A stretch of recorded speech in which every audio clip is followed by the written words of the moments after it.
The king recently made a presentation in which he set forth the goals and plans of the restoration movement. Ladies and gentlemen, His Royal Majesty Edmund Keli'i Silva, Jr.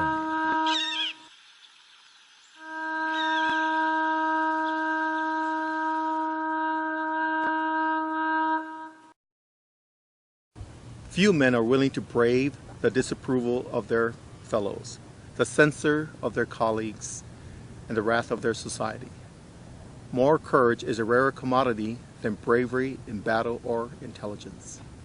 Yet, it is one essential vital quality of those who seek to change a world which yields most painfully to change. President Kennedy. Aloha kako. May the Lord bless you and your ohana. May the Lord bring peace and healing into your life and into the lives of the whole human family. And may the Lord also bring peace between the human family and the rest of the natural world.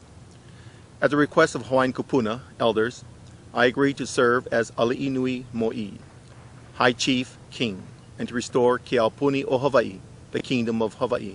No Ke Akua, Ke Aupuni o Hawai'i.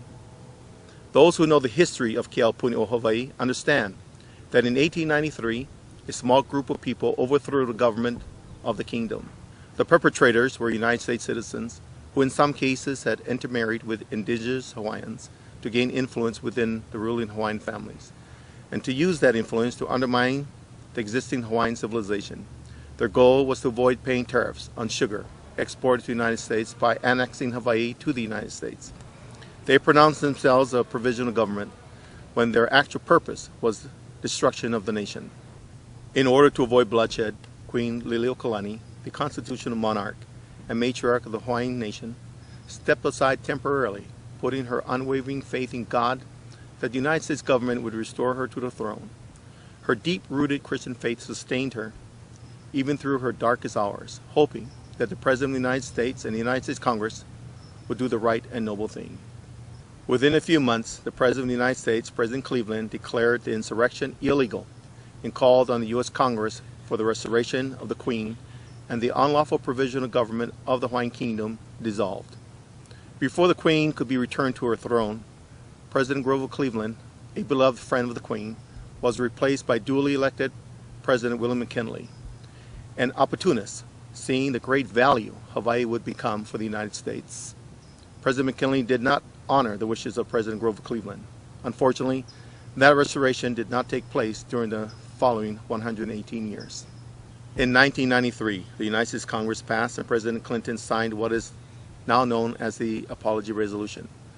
Public Law 103-150 apologizes on behalf of the United States for the illegal overthrow of the Kingdom of Hawaii government.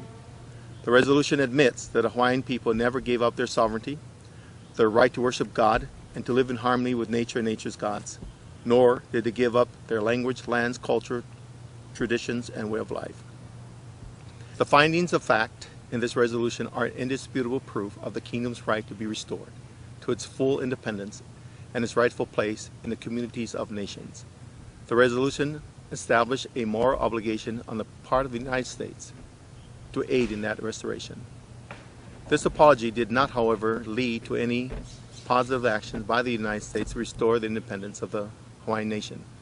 To date, our sacred burial grounds are being dug up and the remains dishonorably trashed, our culture and traditions exploited for profit, and the Hawaiians forced to live wherever they can. And the medical expenses are so high that many are simply choosing to die, as to not burden family members with large medical bills.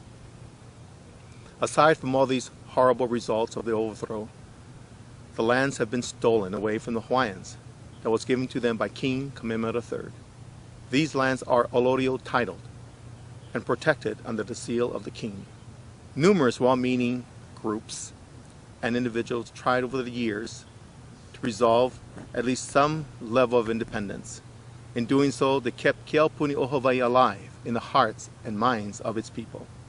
I honor and cherish them for their beautiful spirit of aloha and personal sacrifice to make a difference in the lives of our people.